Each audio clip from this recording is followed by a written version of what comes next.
All right, welcome back, everyone, to Books, Buddies, and Blanks, the book club podcast for the people who want to read but also feel like they just don't have the time, and where you honestly get bonus points just for trying.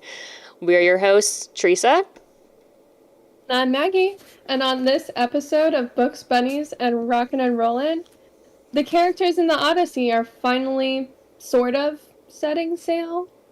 Yeah, there's a lot of water-based plot in this one. Yeah, you know how, like, in a lot of dramas, the plot is, like, pushed for, like, a major plot point are traffic accidents? Like, the amount of traffic accidents. Yeah. In especially K-dramas. There's a reason that they have, like, in Iseki's they have, like, Trekkan, and as he's, like, he's just coming in, hitting everyone.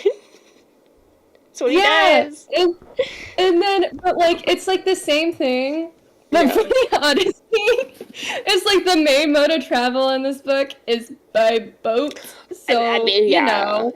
It's just a lot of, the amount of water-based incidents in this book is probably going to be pretty high. You would think with just how much space they have, it would be smooth sailing. But no, a lot of drama. I actually don't know that much about the water of the Aegean Sea. I do know it is actually quite choppy. Yeah. At times. Like, certain points. It's like, tumultuous. It's an ocean. I mean, any body of water... I used to row. Any body of water has its dangers. Oh, yeah. Water is it's that thing that's, we went into this so much when we were discussing 20,000 Leagues Under the Sea, like how water is an essential life-giving and life-necessitating substance, but also so incredibly dangerous.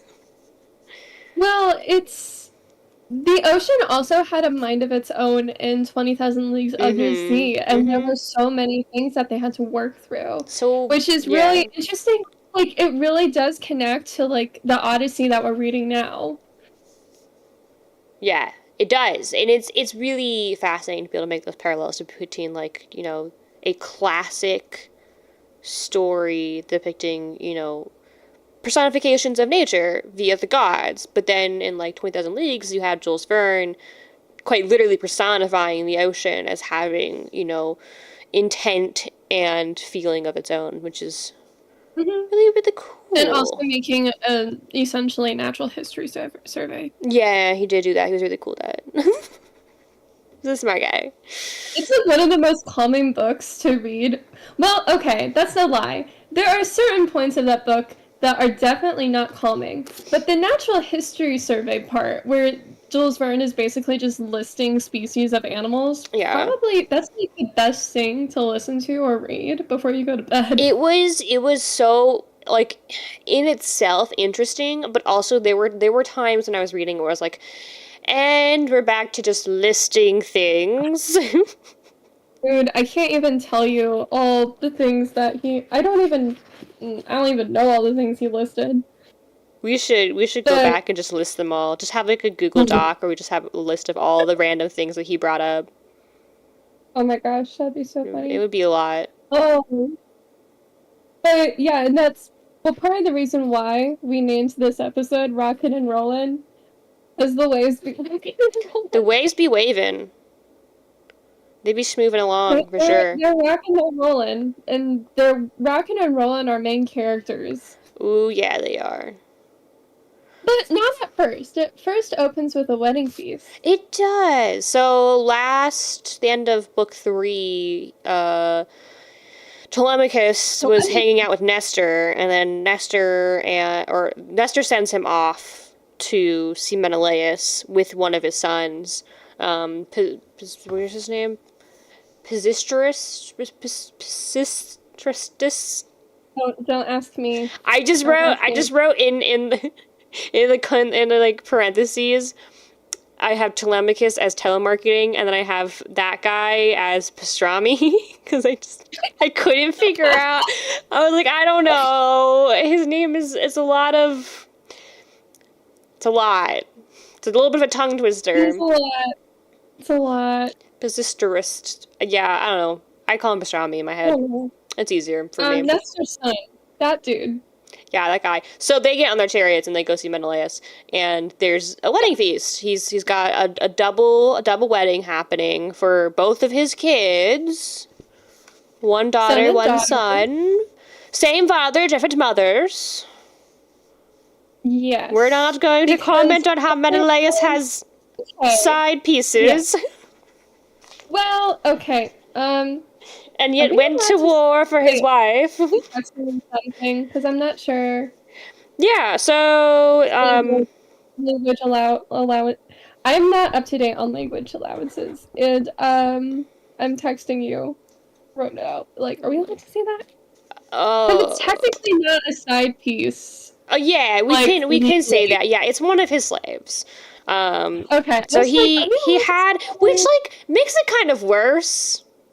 Because she probably didn't have much of a say in what was happening. Well, we don't know that. We don't know that. Well, we don't know that because it could be, because like in courts and such. Yeah. Even in like the court of King Henry VIII, it was actually like a status symbol to like be able to sleep with the king. So maybe it was actually helpful to her. Maybe. But still, there's not that, like, level of, like, this is a fun, consensual thing we're doing as adults. No, but it's also something that we're looking at it from a very 21st century.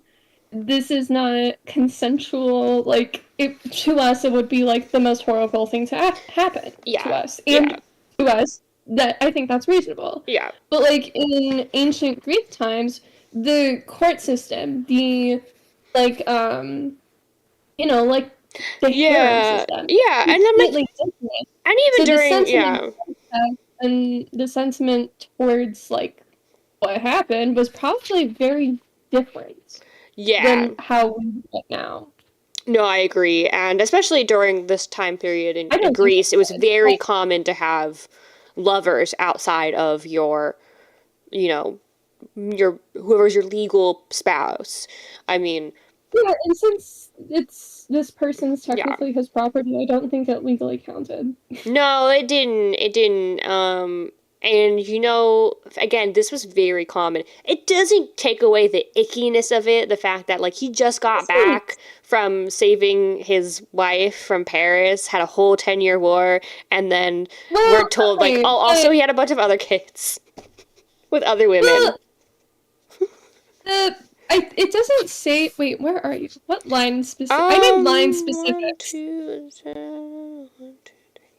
4. So it's like line 14-ish, where it's just mentioning that son is just born from one of his slaves, and the fact that Helen only ever had one child. Yeah, I actually need to. Well, it was also because Helen wasn't allowed to have any more children.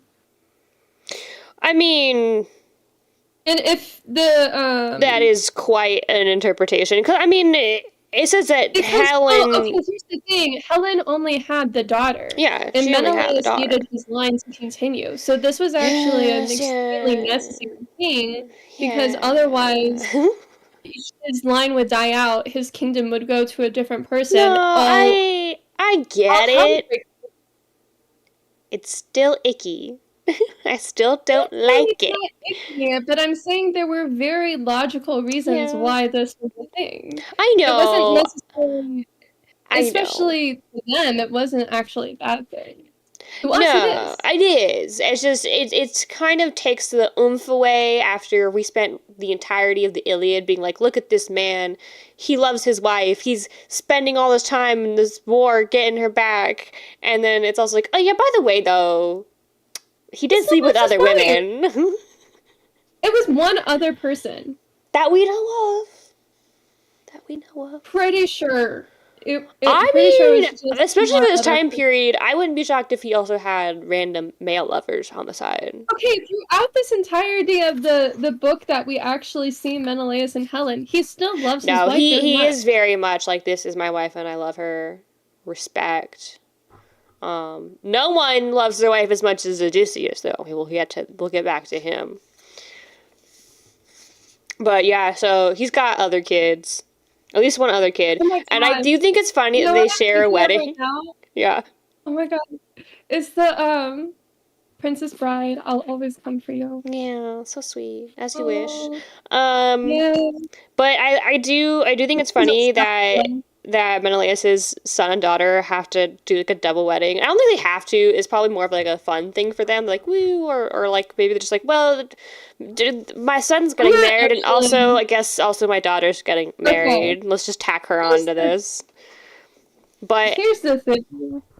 I So it's I don't know like all that goes on in the weddings, but I do know, given Menelaus's wealth, it didn't need to be a double wedding. No, he definitely had the money to be like two big grand weddings.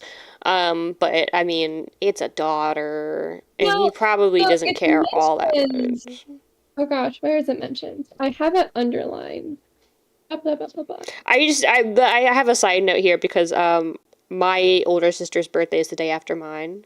And growing up, we used to have to share a birthday because money.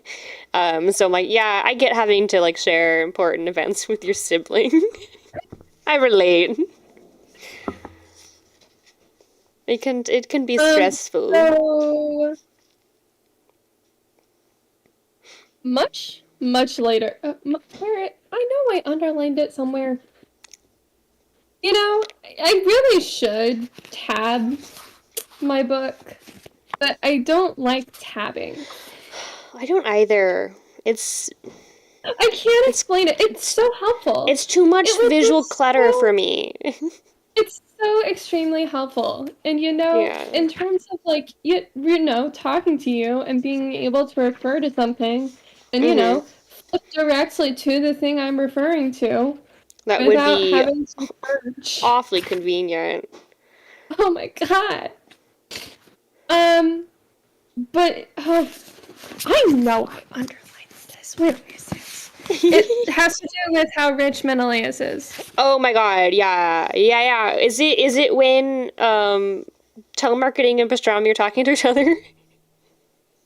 Because I thought that was funny when they're like Maybe whispering to each other like little boys. it's talking about the purple. Oh my god, yes. I think Do that's. you have it underlined? Oh my god, I think I know what you're I talking know about. I have it underlined somewhere, but I'm like probably need to change the color of my highlighter. Yes. Okay. Cause they got baths, which I'm like, that sounds nice to like come over to someone's house and they're immediately like have a nice, beautiful bath. I'm like, that's cool that you do that. That's a fun thing for you guys. Oh, is it? No, I think it might be when they go to bed. Yeah. Because they sleep on the porch. Which I'm like, ooh, stargazing. They also like do you okay.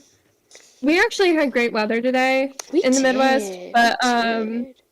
it was so windy though. Like the air temperature was like 52, but the wind chill was 39, and but it felt like 39 because the wind was so strong. Yeah. Okay, I think it is around 3:32 is the line I have. Because it says, Helen briskly told her serving women to make beds on the porch shelter, lay down some heavy purple throws for beds Yes, themselves. yes, yes. Which I'm like, Okay, okay. you guys are your 3:32. purple over here. Which they Do mentioned. you know? Okay, can I just say, do you know how do you know how purple came to be, Teresa? I actually do. I took some textile art courses in undergrad. Do you know how many snails had to die to A make lot. that much A purple dye? lot. Purple is Oh like a my big God. status symbol for that time period. Oh my, well, I mean, and later when people in the Middle Ages, when people actually started having means, they actually had to make Yeah. laws against wearing purple if you're not Mm-hmm. part Mm-hmm. of It's a the high certain, status yeah. classes. But like purple was so exceedingly rare, and not Yeah. just rare, hard to make because you had to have divers Yeah. dive the individual snails. Mm-hmm. Those you have to like boil this. It's such a long, arduous process So of incredibly long. boiling dead snails. filtering out the snaily bits and just getting the juices that make the purple, and then it's hundreds of snails to make like a gram of not hundreds of snails, But it's a lot of still, it's a snails. considerable You make like amount. 1 gram of pigments, Yeah. and you need like at least like pounds of pigments just to make the amount of purple that Menelaus has. Yeah, which is That's wild. why I'm like, he didn't need to make. He didn't need 2 weddings. He did not. He could have gotten. Dude flexes his He wealth. didn't.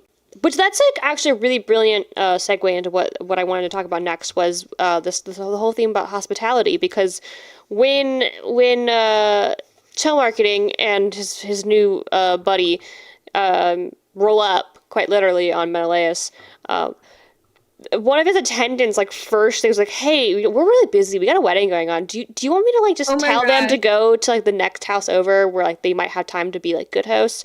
And he was like, Menelaus was like so offended. He's like, how dare you even suggest that? Can I tell you exactly what it says in my book?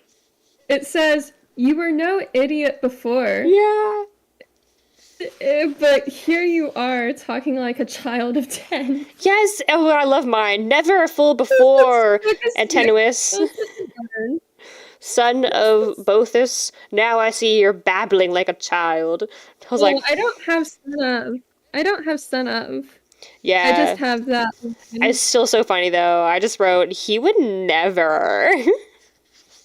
We're actually finding a lot of differences in our translation. I know, and I'm loving it. It's so fun. But then like it goes on about like how gracious of a host he is, all the cool things he does. He's like, here, I'm gonna make sure you guys are all like well rested after your long travel, take a nice bath, have some nice clothes, have a feast. And he gives him the best food that was served for him. He says, here, you take it. You are the guest. Well, oh, yes. I found Nestor's son's name, finally. I don't know how to pronounce it. Pisistratus? His pastrami. Pistratus? Pistratus. I don't know. Pinocchio. I don't know. I'm sure I could figure it out quickly, but I feel like half this book is gonna be us just butchering the Greek language. It is. I apologize to people of this region who actually take pride, as they should. Yeah, it's a beautiful language, and we're butchering it. I'm so sorry. We're so sorry. We're being serious. Yeah. And the point I wanted to make though about the purple is that it mentions multiple times that Telemachus is wearing purple. He was given purple robes to wear. Yeah. Like the lengths. That's the thing. He didn't know for who this person. It was quite literally a stranger in his home, and he went, "You guys look kind of cool, kind of princely. So I'm just gonna assume you're princes. Come on in, have all my stuff." Well, it wasn't just the assuming they were princes. Well, actually, no, he did. He said, "I don't know who you are, but you look like your parents are kings." Like, that's quite literally his argument was, you look royal enough. What I was going to say is, like, even later on with Odysseus in the next book, like, it makes a point of not to turn away the wonder. Yeah. Because even if you are, a stranger, a wanderer, whoever, you are honor bound to be a good host. It is a point of pride for these people. And so even though he doesn't know who they are... And if you're a king, all the luck to you. Like, maybe it's a god in disguise testing you. Just so true. You never know with these people. Freaking Athena out here, master of disguises.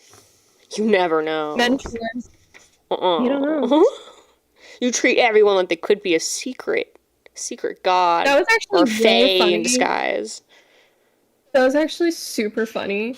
At the end of this at the end of this book, when Antinous was like, wait a second, didn't that guy leave?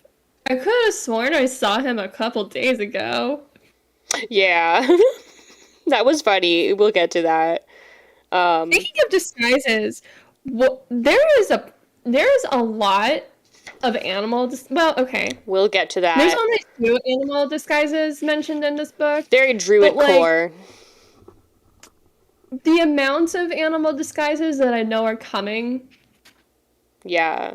Apparently, gods cannot distinguish between men and animals. No, they have a really hard time with that one, which makes sense considering the amount of animals Zeus has been while in the act of coitus. So, I guess in his Why'd you bring head, that? Why'd you have to go there, Theresa? because that's Greek mythology. Do you know how many of the people in this book in particular are the byproduct of not entirely humans? I actually do. That's my point, exactly. It's weird. Yeah, but this is like the one time that Zeus is actually being halfway decent. Let's give him some credit. Okay. Anyway, moving on. We talk about Menelaus' dead brother again. For like the millionth time. Agamemnon is just getting name dropped every which way in that. Which I have the side note here where I say, I have it in my notes, still talking about Agamemnon's death. Bro already got his own 3-part series. We can stop talking about him now. We get it. He's dead. He's super I dead. also put along those lines is like long distance friendships are so hard. They are. Here you have Menelaus because it was like after it was after Telemachus was revealed to be to be Telemachus, to be Odysseus' son. Yeah, and Menelaus, in true Homer fashion, is like, oh, Odysseus, what a guy. What a guy. What a guy. I just have He's this. like, man, he's like, man, I would just, I could just buy the kingdom next to mine. That way we can always have dinner together. That's literally the whole thing. That would be amazing. Like, man. Like long distance friendship is hard. Like we have technology these days, but back then, like, even getting letters to people was hard. And then, and I have this little note here. If you didn't listen to each other, you would maybe see each other once every few years, maybe. Well, maybe because it's been about 9 years since the Trojan War that Telemachus is visiting and meeting Menelaus for like the first time. Mm-hmm. So that's a while. Is this the only time that he meets Menelaus in his life? Maybe. I don't know. Might be. I wouldn't be shocked. But I do have this note here. It's just Menelaus and everyone's mom crying about Odysseus. Because, everyone freaking loves Odysseus. There's so much crying. So much crying about how much they love Odysseus.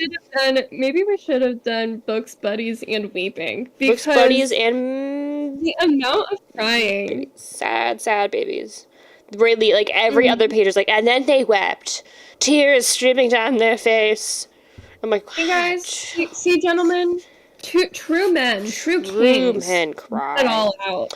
Oh, I have to. Okay, so they chit chat for a while, and then eventually Helen gets this vibe. She's like, I gotta go check out what's going on with my husband because I think we have guests. She just knows. She could feel it in the air, and so she shows up, and she's got this portable weaving station, and I was like, hold up, describe that for me more.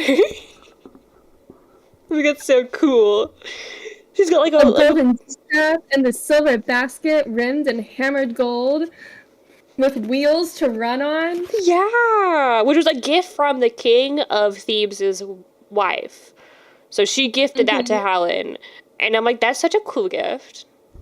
That's such a girly pop gift. Here's your portable weaving station. Now you don't have to be stuck in one place weaving. You can go wherever you want. It's actually really nice because do you know how much mobility that lent this woman? Right. And weaving looms at that point in time were huge.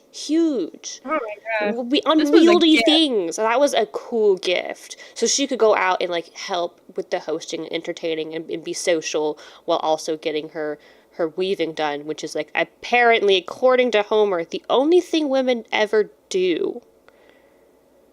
Ever is cry and weave, because that's so far the only things I've seen women doing so far. You're forgetting, Theresa. Yeah. They could also get kidnapped. They could do that. that's an option they have, unfortunately. I do love, though, there's just, like, a really... Some random... Yeah. Helen just walks up to some random man. Hey, want to kidnap me? Hey, want to kidnap me? I've... You want to start another war? You're like, hey, look, I've run out of weaving inspirations. Want to give me something to cry about? No, but weaving was so important because No, it was essentially the only...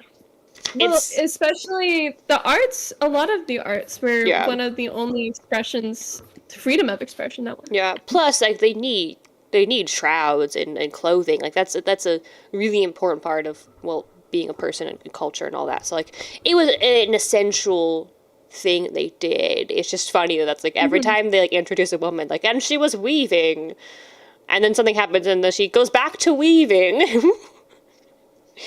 I'm like, good for them. I think, like, when I did a bullet point of this chapter, I just, like, put drama. God, I have so many bullet points.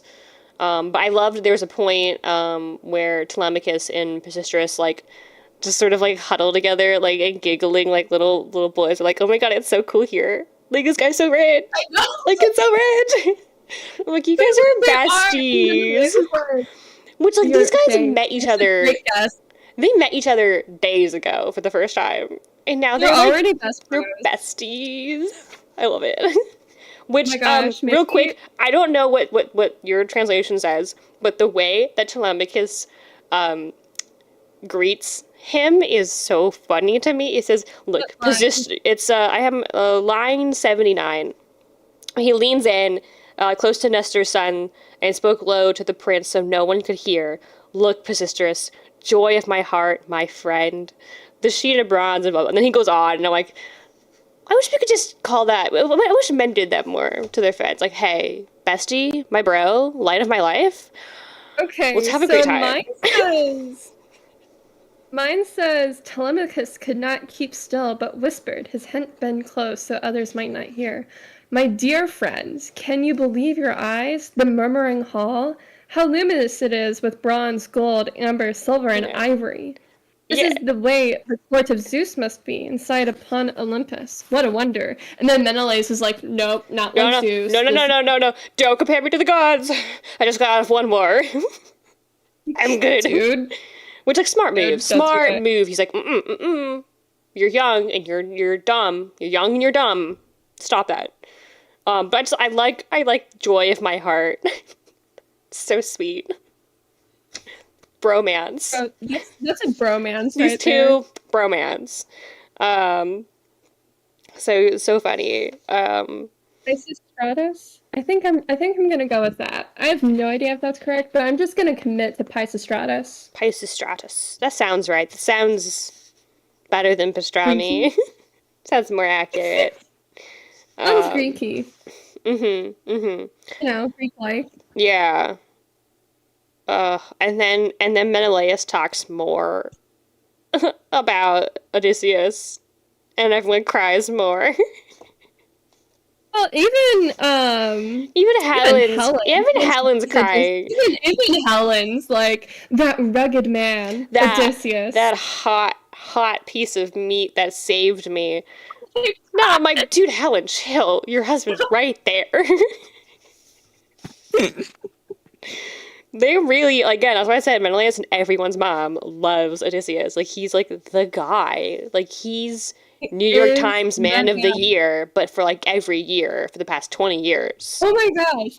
Then he goes on, this is where the Trojan horse comes in. Oh, they finally mentioned the horse. Oh, this was so weird. 3 times Odysseus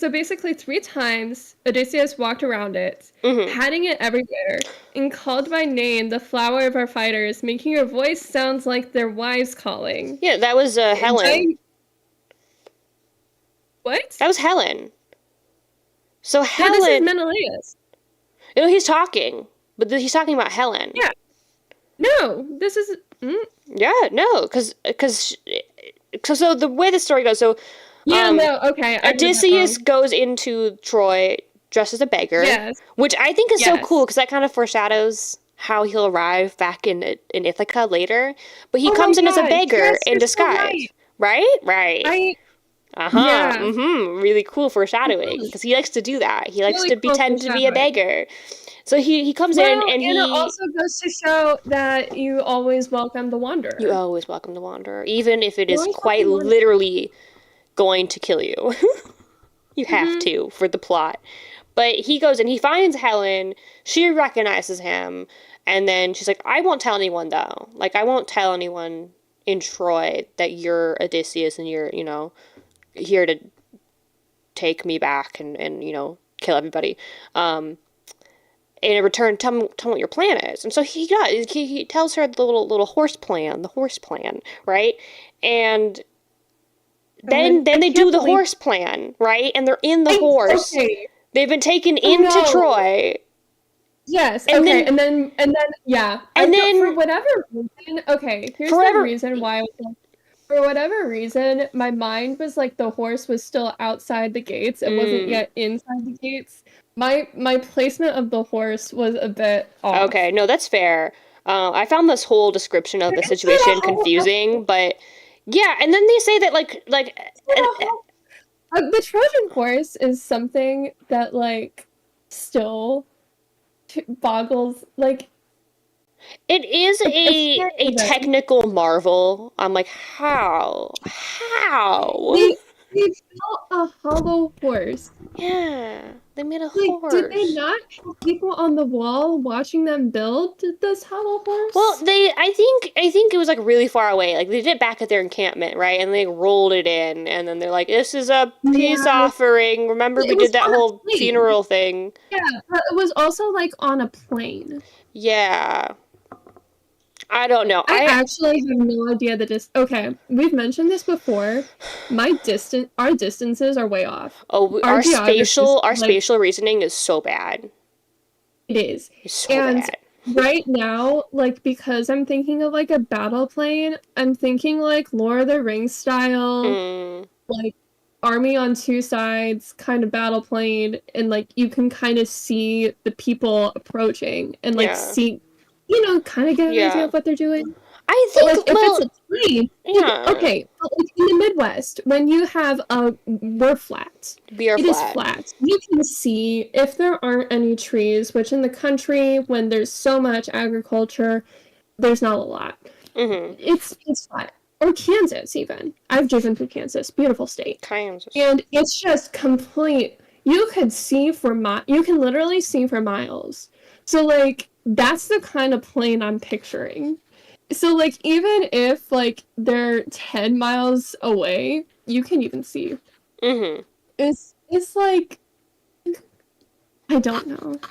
Maybe that's just my American mind. No, I get you. It's hard sometimes for me to remember like that their encampments are probably very far from the actual walls of Troy. Probably enough to like see the walls of Troy, but not enough that like they could really pick up on what was happening. So the people in Troy Oh, you know what I'm probably also they might have seen them build it, but probably not see them like crawl inside, you know? you know what I'm also forgetting? Yeah. There was an actual wall to their encampment. Yeah. There were walls Like, on both they sides. actually just built a city. Yeah, they had Like their they built a yeah. like little mini city. Yeah, they had like ramparts and stuff And like that. Yeah. yeah, because like that Mhm. was the whole plot point that Hector broke the gate Yeah. down Yeah. with a bulk smash. He did do that. Okay, my brain's catching up. It's Right. recalling. So they have this they insinuate that at some point like Helen over the 10 years she was in Troy like had been under some influence of Aphrodite and like wasn't really resisting, which to be fair, women resisting doesn't really end well for them anyway. So I would totally get it if she was like, Okay, I'm gonna here. be cool. But also during this time, they make it seem like, at least in my translation, say a dark power somehow was like Where? take What line are you? 308. Where Menelaus is dictating the story, and he's like, yeah, and then through some dark power, Helen had decided to like kind of self-sabotage the ploy. She was trying to get them caught. So she goes around the horse and she's kind of singing, What? pretending to be, yeah, this is Helen. She's singing Okay, and pretending so to be their wives. He's trying this to is like. what made sense. Okay, this is the okay. I'm at the exact line where you are now. Yeah. This is just gonna be. I feel like half of this is just gonna be where am I? Yeah. Okay, where we were waiting, picked men, all of us, for the Trojan slaughter. When all of a sudden you came by, dare I say, drawn by some superhuman power that planned an exploit for the Trojans. Yeah, he's Okay, talking to yep. Helen. Yeah. So Yeah, she comes out and she's trying to like trick the people in the horse to like give up their point, right? So that like walking around something 3 times is significant because oh we've seen that yeah. before They with the yeah, it's a thing. yeah. It's definitely a thing. And I love Yeah, that like I think that was the yeah. it's a thing, and I don't think it was a sabotage Yeah. thing. I Yeah. think it was she was trying to do something significant to help things. Well, because they were singing out, When- pretending to be the lost wives, like trying to like get into the hearts of these men, and they were all like super chill about it, except one dude, Anticlus, who like Odysseus was like, "Shut up!" He like had to put his hand over his mouth and like hold him down. It was like, "Don't you dare! Don't you screw us all over because you miss your wife." And so eventually, but he dies anyway, which is kind of like R.I.P. that guy. Honestly, this book is basically Achaeans love their wives. They do, man. They like their Except for wives. apparently, They are willing to get everyone killed for them. Agamemnon loves his. He loves his apparently wife. his wife didn't love him. Well, yeah. Sucks to suck, I guess. But I have a side note here about Helen singing, pretending to be the lost wives of the different men, as like a siren, right? Because at some point we know that Odysseus has a run-in with sirens, pretending to be Penelope. And I'm like, that's that's gonna come back around. Right? You're picking up on foreshadowing very well. I actually appreciate that you've read this before because you're picking up on the foreshadowing really well. I'm also like such a sucker for like stupid little details. It's why I was really good at BSing through like my AP and honors English classes, because I was really good at picking up on symbolism and themes. That I was like, it was like second nature to be like, oh yeah, obviously. I'm more of a themes reader, honestly. I pick up on themes really I like well, tiny details. Tiny details for me. I'm like, ooh, tiny little detail. Hey, this is why I think you all both love and hate Lord of the Rings. Yeah, I think, but you know what? Lord of the Rings has like so many tiny details. Yeah. Like there's literally books on the notes of the tiny details. Yeah. Which I am kind of interested in. And I think some of the best books I read are like that, where like there's a lot. Thank you for the reminder. I forgot we were doing that. Thank you. Gotta stay hydrated. You do need to stay hydrated. I also, something I find very fascinating about the Odyssey is that the Trojan War and the Iliad and all that is like best known for the horse, right? That's what everyone knows is the Trojan horse. And yet the only real mentions we get of the horse are in tiny, tiny little details throughout the Odyssey.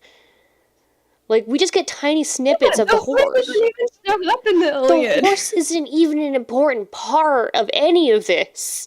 And yet, it's like, not even the one thing everyone remembers is the freaking horse. Because it's ridiculous. Yes, it is. It was, I will say, it's like, okay, you know in D&D. Yeah. Like, we know this in D&D. That one idea that is so dumb, it's brilliant, and can only work once. And you have to roll that, like, nat 20. Time in history. This was the one time in all of ancient history, indeed modern history, quite possibly, this is a general broad sweeping statement, that this worked. I mean, this is 100% Odysseus rolling like a nat 20 on his performance check. He's like, I have a plan, guys. It sounds silly, but I have a plan. It's ridiculous. And then everyone goes, let's hear him out. And it's Odysseus. Yeah, so they do it, and it fucking works. Well, siege warfare is really complicated because, as we see, like, they're already held out for 9 years. So it stands to reason that the city of Troy has plenty of resources within their walls to withstand another, like, siege. Yeah. So it is true, like, and, like, in the Crusades, the siege engines that won the war wasn't necessarily the trebuchets. Sometimes the siege towers worked. They were kind of iffy because you could burn those down real quick if, like, an enemy lights their arrow on fire. But, like, the two tactics that, like, really won wars were ladders and miners who dug underneath the wall to kind of disrupt the structure, either tunneling a way through or to try to bring the wall down. Yeah. So, like, those were like the two main battle tactics. And I don't know why it's the horse. It's a horse, man. Like, if you think about it, it was actually quite brilliant because they got a whole entire company of men completely unharmed and ready to battle. And I do think didn't waste a ton of lives trying to get ladders up. And yeah, I do think that is probably one of the most iconic tactics in warfare, is like him using this ploy to do something a little bit more devious and underhanded that kind of it subverted the typical, like, straightforward battle that they're used to in that time period. Is Odysseus pulling out his, and it really is indicative of his strategic genius, that he's so good at coming up with these little plans. That's why he is known as he's known, and as, you know, the mentee of Athena. So I do get it, but it is kind of ridiculous when it plays such a very small actual role in both stories. Yeah. What? I do understand what you're saying. It's just... Yeah. Yeah. Okay, we get Menelaus' backstory. We get so much Menelaus backstory. It is crazy. Can I just say? Okay. So, first of all, the moral of Menelaus' backstory is don't set sail immediately, and first you need to offer enough hecatombs. Do it right the first time, Menelaus, and then you won't have first time, and then you'll get home safely. Now, Menelaus didn't do it right the first time, and had to go through this whole affair where he landed in Egypt. Idiot. Sorry. But he got super rich in Egypt. He got so rich in Egypt. Because he, was it just trade? Yeah, like, it was for trade. Yeah. Because, like, you know, you got battle-hardened Achaeans that can protect your products to the nth degree. Yeah. Plus, he's from Sparta, and Sparta, like, they had their thing going on, too. So, like, they had things, and they had plunder from raiding Troy. They had things worth trading, so they were in a really good place to do that. Menelaus is financially very intelligent. Like, he took nothing. He went from, like, basically nothing to being super ultra rich within a span of, like, 7 years. And it's like, you know, sometimes these guys, they're kings for a reason. Yeah, they worked their way to the top. He was already at the top. That's true. He just got better, which, I mean, is kind of how the 1% works anyway. So, I mean, maybe... The main issue is he was having trouble getting home because a different sea god... Yeah! Freaking Proteus is probably sounds... They just call him the Old Man of the Sea, and I think that's funny Mhm. because I think about the book The Old In Man mine, of the it's the Sea. For mine, it's the ancients. Actually, the fact that he's called the Old Man of the Sea in your version is interesting Mm? because I've read the Old Man and the Sea. We're just having Yeah, see, when I saw Old Man of the Sea, which is capitalized like a book title, and so I was like, oh, it reminds me of Old Man of the Sea, like the book. yeah. Haha. Now I'm wondering Yeah. because I've read it and I'm like, oh, I see a lot of parallels now. Yeah. I think he's Amphitrite's father.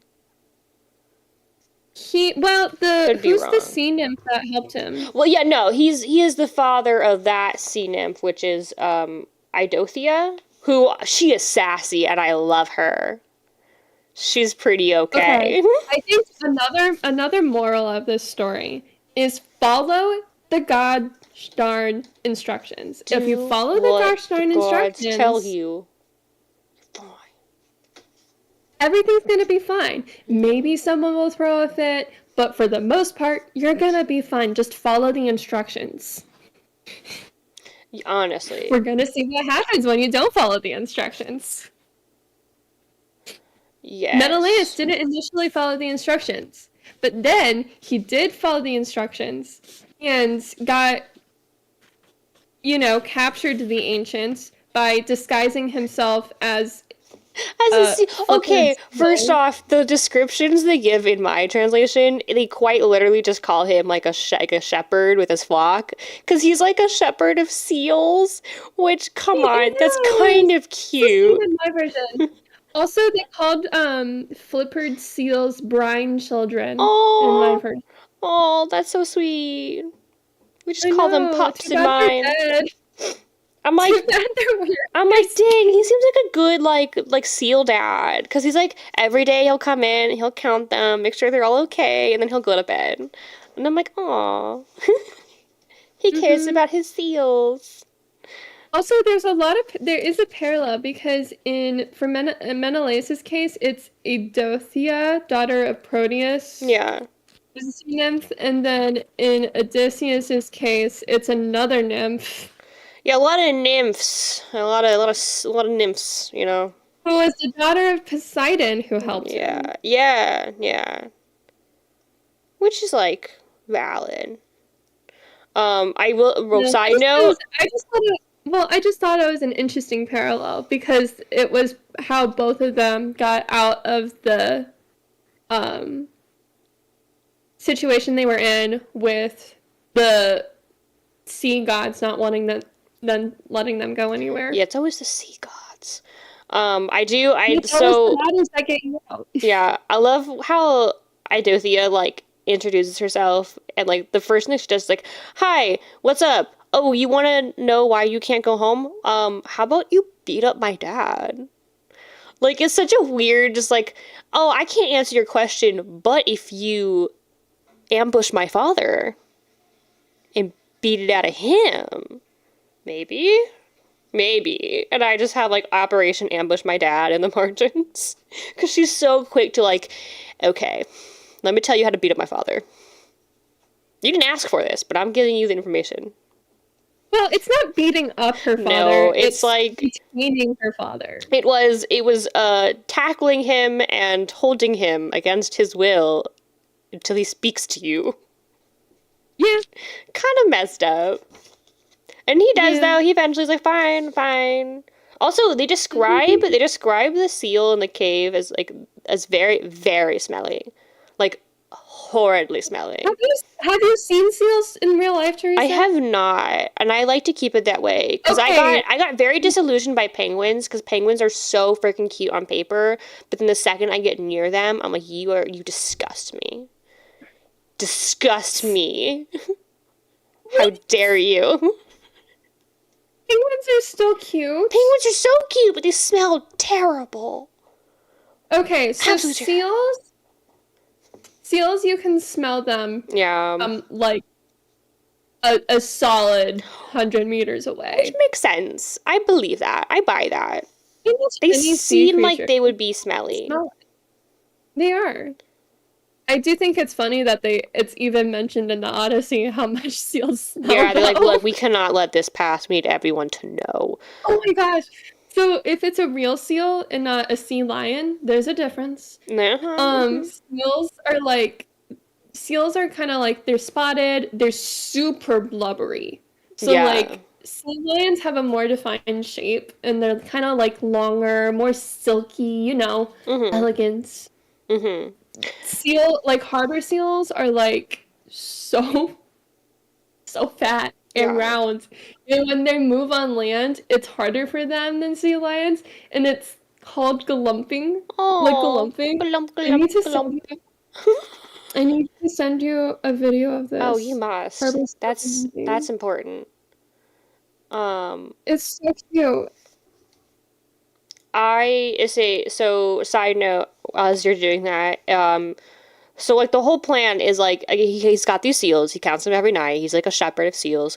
Um, and what you're gonna do is you're gonna take you, Menelaus, and three of your besties, so four of you in total. You're gonna dress up like seals, and then when he goes to bed, you're gonna attack him. And so she goes out and she brings back four like seal skins.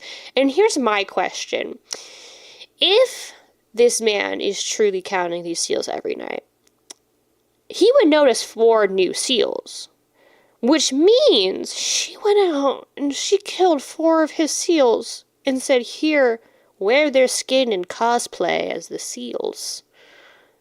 Which makes me a Yeah. little sad. I'm like, that's a little mean. Beating him up is one thing, but you killed four of his seals.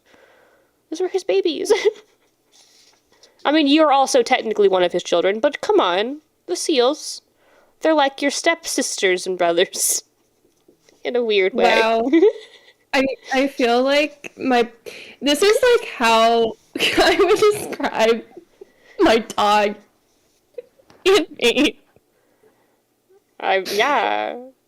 Okay, as a standard poodle owner, my dog views me as a peer. He does not view me as an authority figure. Well, yeah.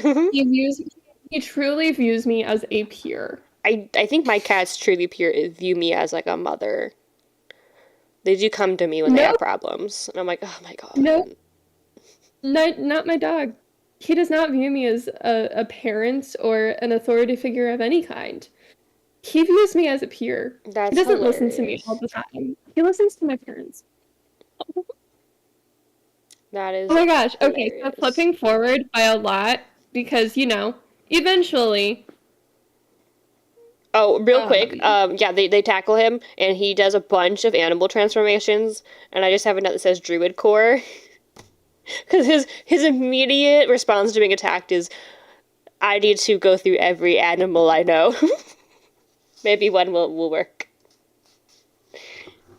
But yeah, he beats him up.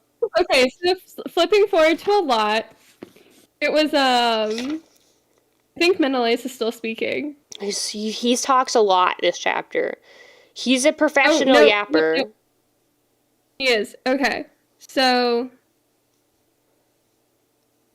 he's talking about, Odysseus, Yeah, Laertes' son. because And so it was kind of like dishonorable that people thought he was lost at sea because the ultimate honor is like, dying in the Vikings battle. to go down Yeah, fighting.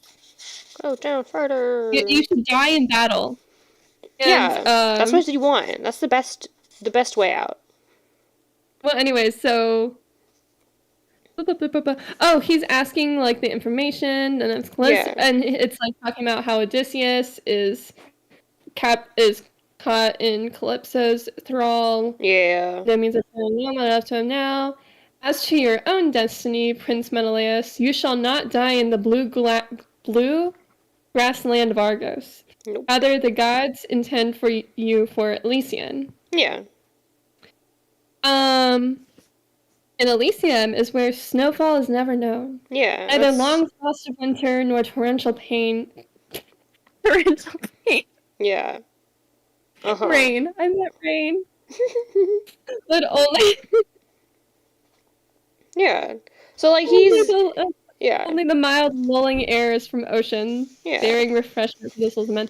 Okay, so I thought that was an interesting description of Elysian. Yeah, it's like the only good place in the underworld. It is. Also, because it says Bluegrass Land of Argus, I don't know if anyone else knows what bluegrass music is. I know what bluegrass is, but I also know what bluegrass music is. Yes. Yeah, It is a fun that's little, what yeah. I like the image of them playing banjos and Argos that popped into my head. That is a goofy image.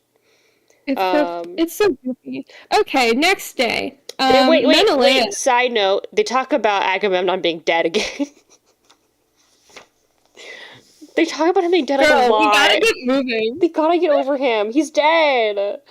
I know. Just like you need to get over I know, over him I and move know. on with the story. Yeah, so they eventually they go to bed.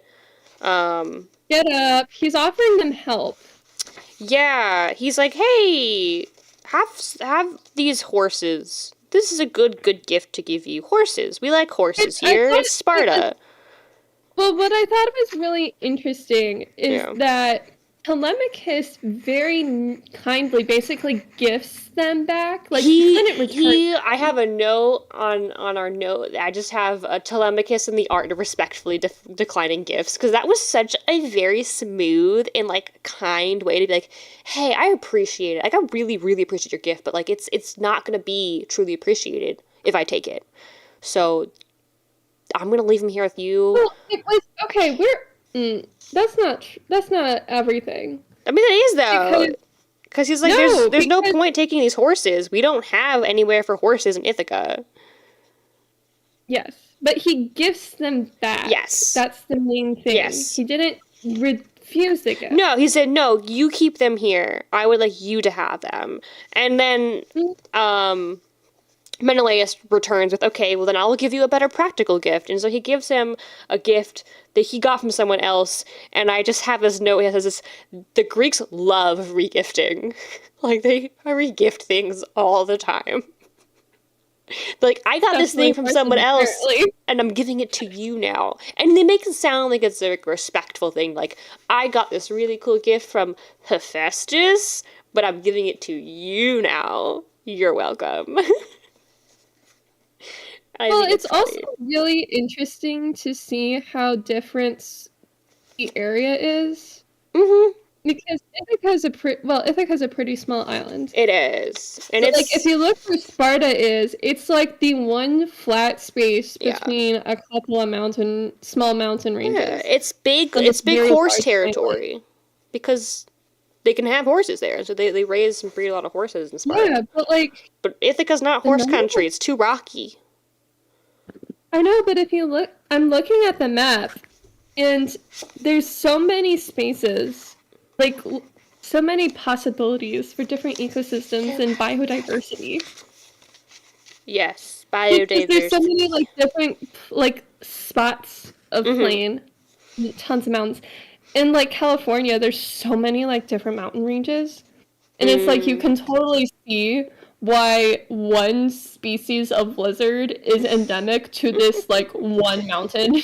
Yeah, no, I think that's really cool. The biodiversity is insane. So that's like mostly what I was looking at when I was like looking at the map. I'm like, man, what is the biodiversity of this place? You're like, I I need wanna to know. know. I'm sure you could find it somewhere. Well, I mean, if I'm looking at the biodiversity of ancient Greece, I'm gonna have to do a ton of research. Mm-hmm. Okay. Moving on though, because we're still only in book 4. We're an hour in. Okay. There's like Maybe we an should just immediate. wrap it up. Yeah, there's an Wrap immediate. it up. Okay, Menelaus Yeah. offers Telemachus help. Yeah. He's like, no, it's cool. And he, There's like an immediate scene shift after this. Like, they go straight yeah. from having this So, conversation to Penelope- all the way back in Ithaca. Penelope is like, oh my god, my son's gone. Well, no, before that, okay, real quick, before that, Antinous notices he's gone. But not really, because he's just like chilling with his bros. being a baddie, but not like a good baddie, like an actual baddie. And is I am around line 700 because he's chilling, and then the guy who Telemachus borrowed the ship from rolls by, and he's like, "Hey, have y'all seen?" This is the dude who said, "Geez, like one of my ships is gone." Yeah, he's like, Mentor, but I swear Mentor left. I think he was a god. Yeah, right. And he's like, "I need my ship for a thing." And I heard he was going to be back soon, but he isn't. Can I have my ship back? Does anyone know where he is?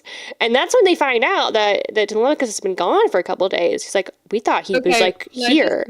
We thought he was here. It was like, wow, Telemachus actually had the gall to go across the ocean. He's like, oh my god, that little boy, like, left? Which is funny, because I can't get over the fact that for days, everyone's just like, yeah, he's around here somewhere. No, we haven't seen him, but we're sure he's here. Okay. Supposedly, Ithaca is a smaller island. Yeah, like, where did you think he went? But anyway, he takes that as, like, an affront to him. He's like, how dare you? And so he's like, we are going to get our own ship. Kill him. And we're gonna kill him. We're gonna ambush him. We're gonna get it. That he has to pass, and then we're gonna go out. We're gonna jump him and kill him and everyone on board. It's gonna be like a drive-by, but like a float by, because we're in boats. But yeah, they're like, we're gonna get him. We're gonna get that guy. And one of the cool people overhears this though, and goes and tells Penelope like immediately. They're like, hey. Okay, so he's still kind of a suitor. He is. He's not cool. Penelope doesn't receive him well. No, she's like, get out. I hate you. She's like, what do you want from me now? Which is a fair response to these Cretans. Yeah. Which is and then the nurse finally tells her. Yeah, she's like, look. And then Penelope just kind of like she breaks, man. She just like hit me in the doorway. It's like, why? And then Athena, is it Athena that comes to see her? Later, yeah, she does. Later, Athena comes under the guise of her sister. Mm-hmm. Which is like funny because I'm like, how do you not recognize that's not your sister? Yeah. Why would you just assume your sister suddenly showed up? And she says, we haven't seen each other in years. And you just, like, are gonna take, like, her showing up in your room randomly, like, just, oh, hey, what's up? Mm-hmm. But basically, she's just, like, asked Zeus for help. Yeah. And then Athena's like, don't worry. He's got Athena with him, which is me. But I won't tell you that. But you kind of know because you're smart. But we're not going to say it out loud. But you know I'm Athena, and you know that I got his back. But then, well, I will say, before we end off this chapter, one thing that really ticks me off is the fact that she knows, right? Like, the Penelope clocks that this is Athena. And then she's like, can you tell me where my husband is? And she's like, no. I know. No. And I'm like, Athena, just tell her he's alive. You can say that. You can say, he's alive for now and we're getting him home, right? Like, why not just say it? You can tell her if her husband's alive, Theresa, because of plot reasons. I know it's a plot thing, but it's a stupid plot thing. Anyway, and then they're like... You're telling over how to write a plot thing? I know. And then I will say, I did absolutely love the cliffhanger that this chapter ends on, where it's like, and then the suitors wait to kill Telemachus. And we'll get back to that later. Oh my god, so lying. These people, these men, our so long courted queen is even now of a mind to marry one of us, knows nothing of what is destined for her son. Okay, what the hell, dude? Real quick. I'm sorry. I have to go back to this because I cannot believe we just completely casually rolled over this. At some point during the wedding feast, Helen drugs everybody. That was normal. No, it was not. She didn't tell anybody. She roofied everybody. That's not cool. That scared me. I was like, put it down, Helen. What are you doing? Don't get everyone high. Can I just ask what line are you specifically? God, yeah, I'll go Because I back. thought, because in her mind, she was doing them No, a no, no. favor. I get her Everyone- intention, but you do not put things into people's drinks without them knowing. What line are you? What line are you? This is around line 243. Which is then Zeus's daughter Helen thought of something else. Into the mixing bowl from which they drank their wine, she slipped a drug. Heart's ease, dissolving anger, magic to make us all forget our pains. And I'm like, bro, you can't just get everyone high. It doesn't solve any problems. Plus, you can't just drug people. It was also supplied to her by her sister. Yeah. Sister from another mister. Yeah. And actually, okay, I can't say that because that could actually be true in the Odyssey. Yeah, that is so true. We don't actually know, but they could be, but we don't think so. But maybe, but we don't know. No, definitely not. But her new bestie in Egypt. Yeah, they gave her the portable wheelie station, which is so cool. And this is not a drug; it's a medicine. I mean, yes. Yes. We could say that about a lot of things, though, couldn't we? Couldn't we? Okay, so the very beginning lines of book 5, the very beginning lines. Do you know how every other few pages, Dawn Rose with her fingertips. Dawn Rose, yes, yes. Of Rose. We have Dawn came up from the couch of her reclining, leaving her lord Tithonus' brilliant side with fresh light in her arms for gods and men. Yep. Finally, some diversity.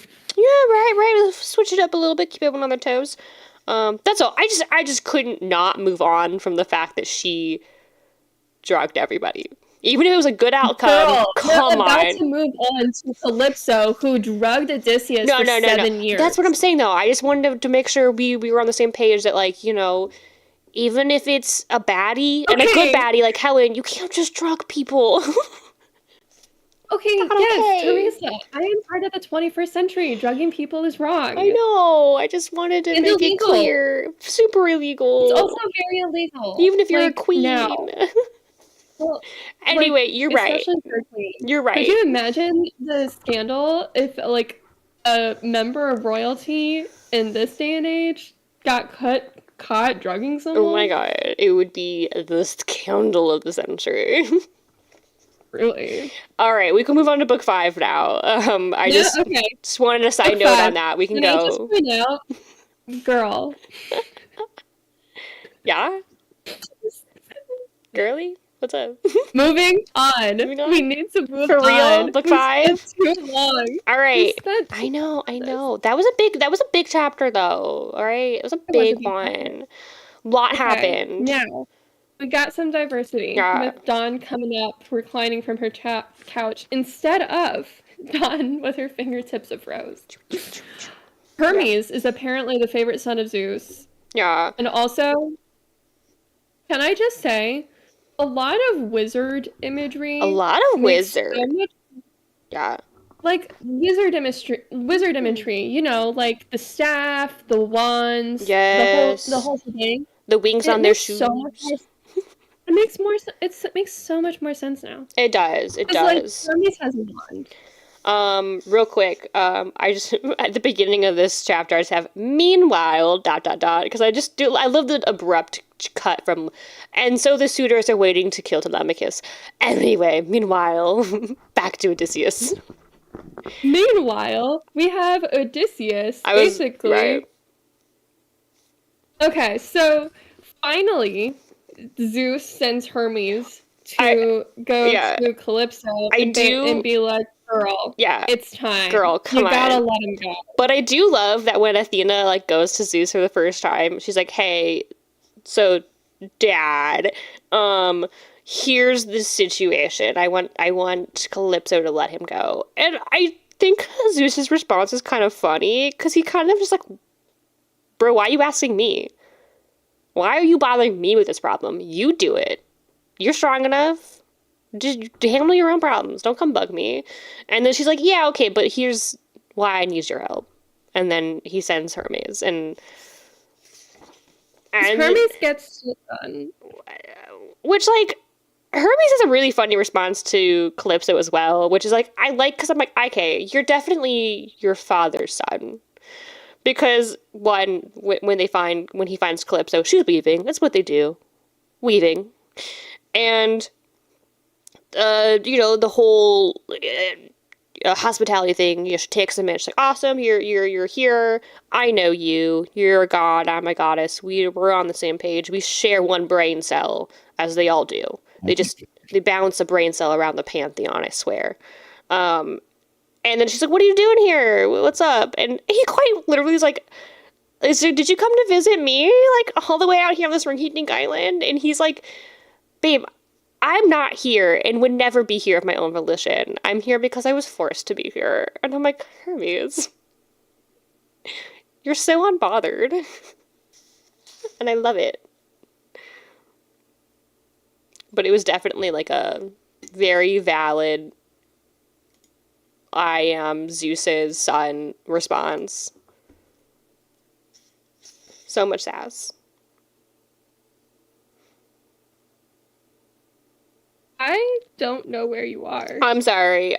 So Hermes' conversation is around line 100. God, you gave me, touching me. Well, here's the truth for you and courtesy. Zeus made me come, not my inclination. Yeah. Yeah, because he at least in mine, he's like. He tells her, and she goes, and she is like, okay, Calypso, I have words for her. There are so many words.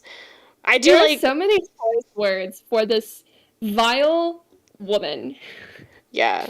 Real quick, okay, I do want to read Hermes' line, though. Let me finish my rant, Theresa. Okay. I have many lines in here, too. This person who has spent 7 years basically drugging and S.A.ing this man against his will. Yes. Goes and tries to call out the gods on their BS. And she goes, so you hate it when we choose to lie with men, but it's totally okay when you guys do it. And it's like, oh my god. Yeah, no, and then she sits there and she lists, like, remember all of these goddesses with their mortal lovers that you guys got rid of because you couldn't handle it? Which, like, not a fair equivalence, all right? You literally kidnapped and drugged this man. That's no. You're making a valid argument, but I hate that it's coming from you. Well, it's not even an argument to her case. It's not. Because she kidnapped.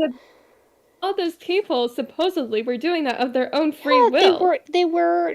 I love it. I'll have to look into those particular stories because I believe Dawn and Orion were definitely in love. That's why we have, like, Orion's spell. Like, that was an homage to him when the other gods, when Artemis killed him eventually. But, yeah, that's not your situation, ma'am. And then she has the gall to say, I saved him? How dare you? You did not save him. You kept him.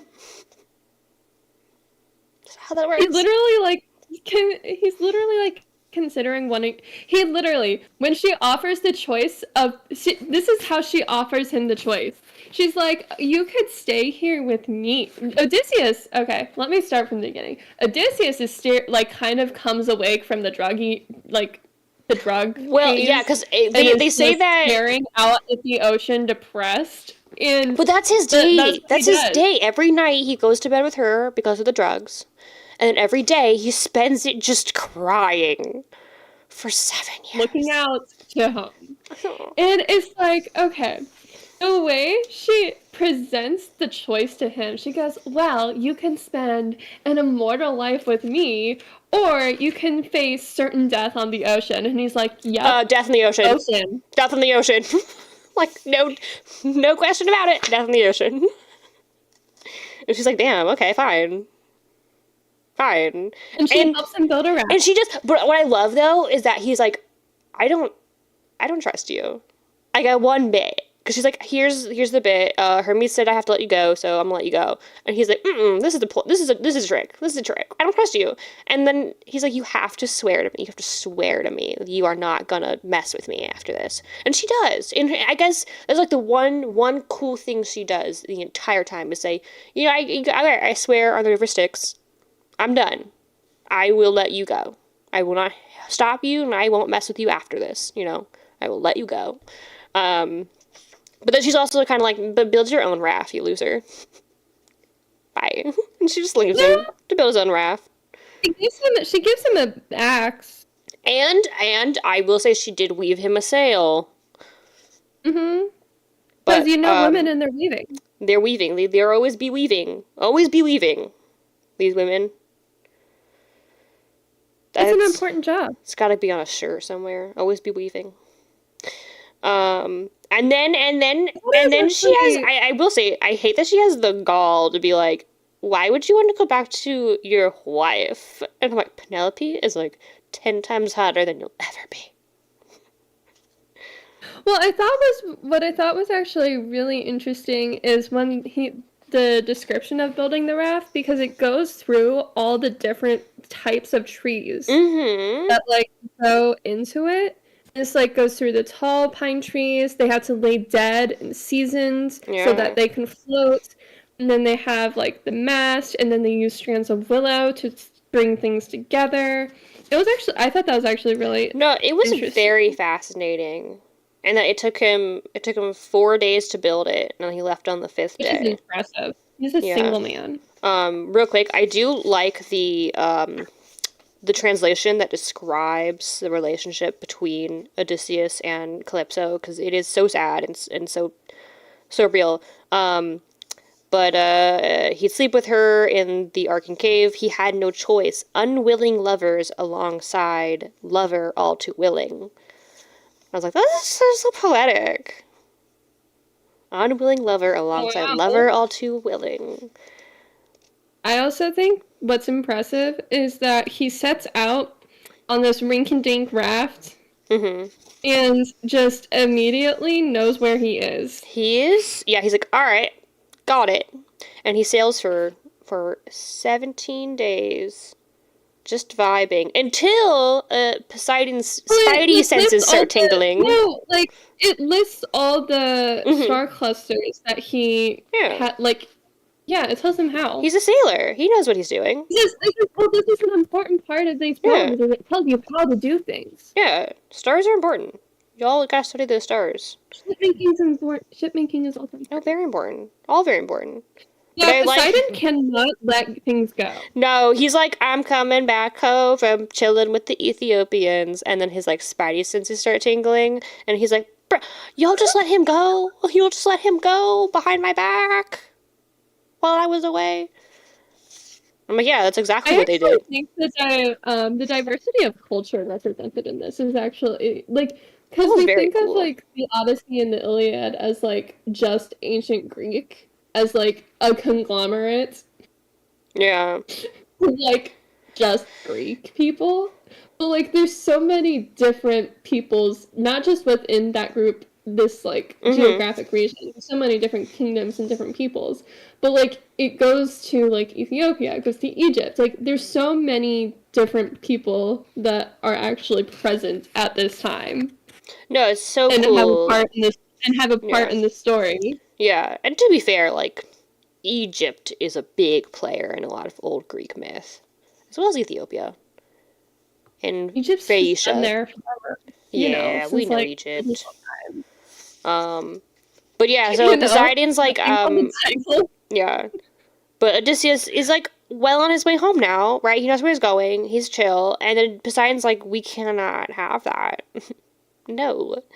I'm still really bitter. The daughter. It's like the ancient, it's like Proteus and his daughter. This other daughter. In her she was once an earthling girl. But now she's a sea nymph. And she's got ankles, apparently. She's got seductive ankles. She's got lovely ankles, according to my translation. And I'm like, that's a weird thing to mention. I get the hair thing. We're always obsessed about hair. Calypso is constantly, her braids, right? And I'm like, I And don't know. Menelaus and his red And hair. his red hair, right? And And Rollin, Odysseus and who's his Rollin? beautiful hair. But apparently, I know, um, Ankles. she's got ankles. Worth mentioning. Which is, like, so sad, because Poseidon messes up his raft, right? He's going after him. And so she kind of hops in to be like, I could save this man. And I'm like, y'all He need to doesn't trust her. stop saving. Because she's exactly like Calypso. And he just spent 7 years with her toxic ass, right?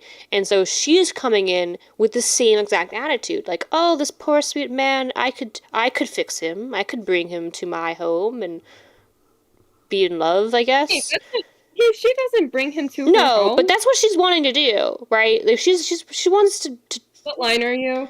um I'm in like 370-ish. So they're introducing her. Yeah. And she says, oh, poor you, poor Odysseus. He Sorry doesn't my take him- dad has it out for you. No, she does not even want to. She doesn't want to take him home. Well, she's there to help him, which again, I don't trust them at this point. Okay, she has a very different vibe in my book. Like Okay. in my translation, she really seems like kind of like this sweet girl who sees him and is just like, oh shoot, I gotta go help him.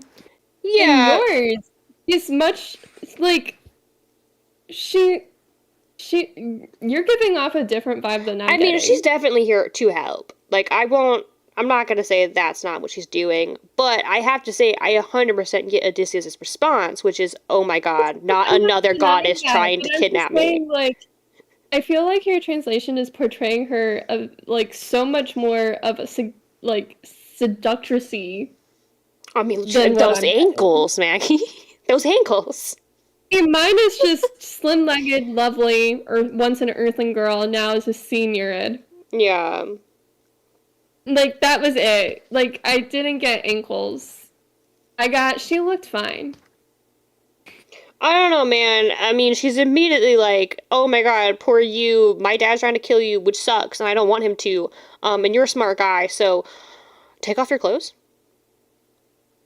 What? It says right here, you seem no fool to me. Strip off those clothes and leave your craft for the winds to hurl, and swim for it now. You must. Strike out with your arms for landfall there.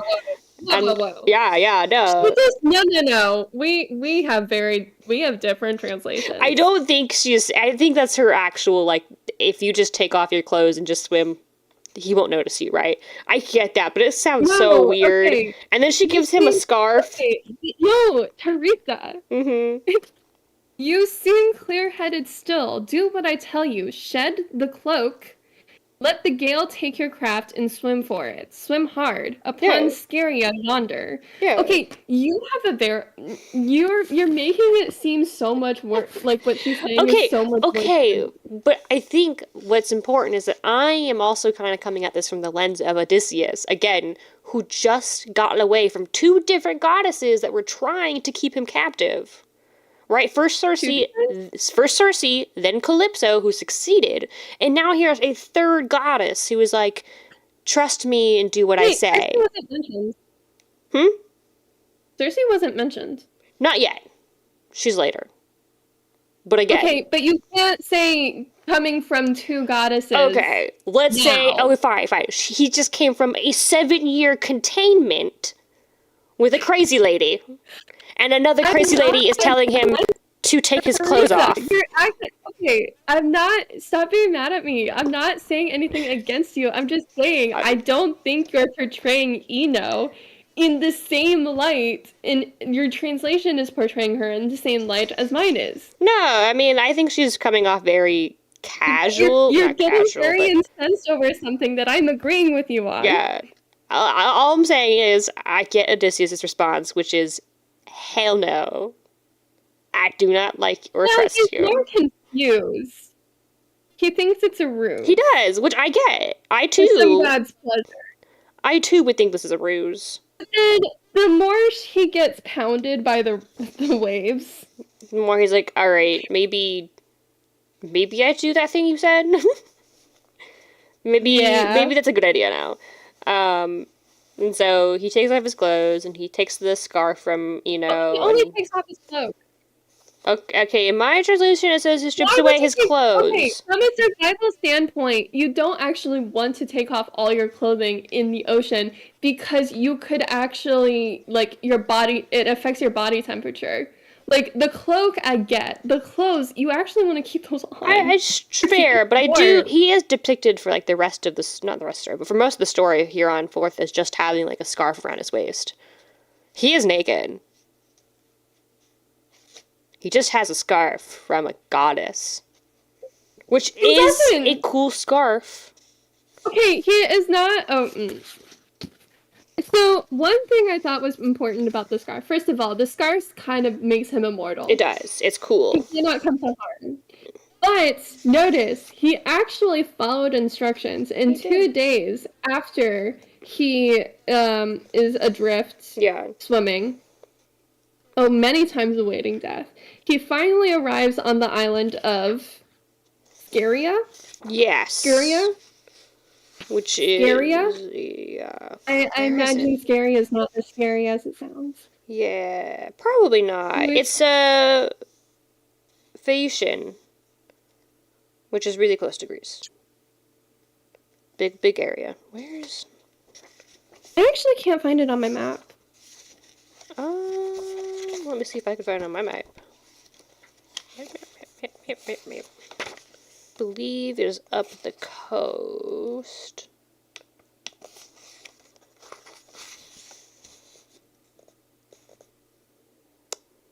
I was thinking of Peloponnese. Yeah, I'm gonna have to look at my map. Light horror. I'm also not seeing it. But, yeah, so he ends up on that little island. There's a ton of little islands. God, so many little islands. A lot of archipelagos. I found Stira. Yeah, that's not the one I want, though. It doesn't help that the island of Calypso, whatever island that's called, is probably not on here. No, probably not. Because it's a secret island that was meant to be hidden from everybody. Which is why no one goes there. Super secret. But, like, was the island on the right side of the map or the left side of the map? Man, those are questions that, I don't know.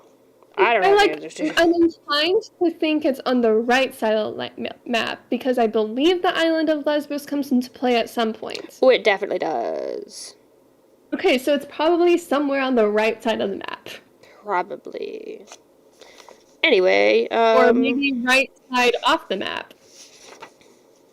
I'm just gonna Google it. Yeah, go for it. Google's good for that kind of stuff. Alright, where is the name of the place they're at? I got so sucked into, like, the last few pages of this that I didn't take any notes. Oh my god, Theresa. Yeah. It's a mythical island. Well, yeah. Did you think the island of Calypso was real? No, Scheria. Oh.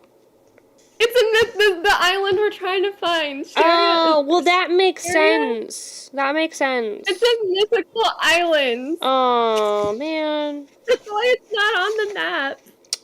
Bummer. Okay, well, that makes sense, though. Most of the things in here are made up. Wow. They got me. They got me. Okay, where is... Look at us trying to find this island for a solid, 5 to 10 minutes, and it's made up. Yeah. Wow. That checks out, though. Yeah. I mean, to be fair, there's too many islands in this archipelago for us to memorize. So many, and that's not what I do want to do with my time. Okay, where... I have other things. interesting. I got more important things Yeah, to do so today. I thought this was fun. So, when he lands, at first he almost gets thrown upon the rocks, Yeah. but then he grabs onto a stone so hard that when he's torn from it, the skin of his hands is left. Yeah. Which is gross, but that does go to speak to his sheer determination to survive. Mm-hmm. He is He's like dedicated. half alive. He's half alive and still going strong. He's like, I'm getting home. Now that I'm finally Well, free I of also think it's Calypso. important. He follows instructions. He takes the did. scarf off and lets it float back to Eno. Yes, which is, And important. as a last point, as last and final point, Theresa, Mm-hmm. I thought it was really interesting that the tree that he crawls under was an olive and a wild olive thicket. Yes. Because olives are extremely symbolic. Oh yeah, and olive trees in particular are really important to Odysseus' story. Mm-hmm. And I'll not spoil that one. Even in other stories, because it's like in the story of the Great Flood with Moses, the dove brings back an olive branch. Olives are also a big symbol for Athena. A big thing about Athens is olives. So, Yep. more there. And then, of course, there's always, again, the olive tree, which is about Penelope and Odysseus. So, I think it's really cool that it's like, hey, he's gone back to an olive tree, which is like, he'll get back home. He'll get back to his wife. He'll do it.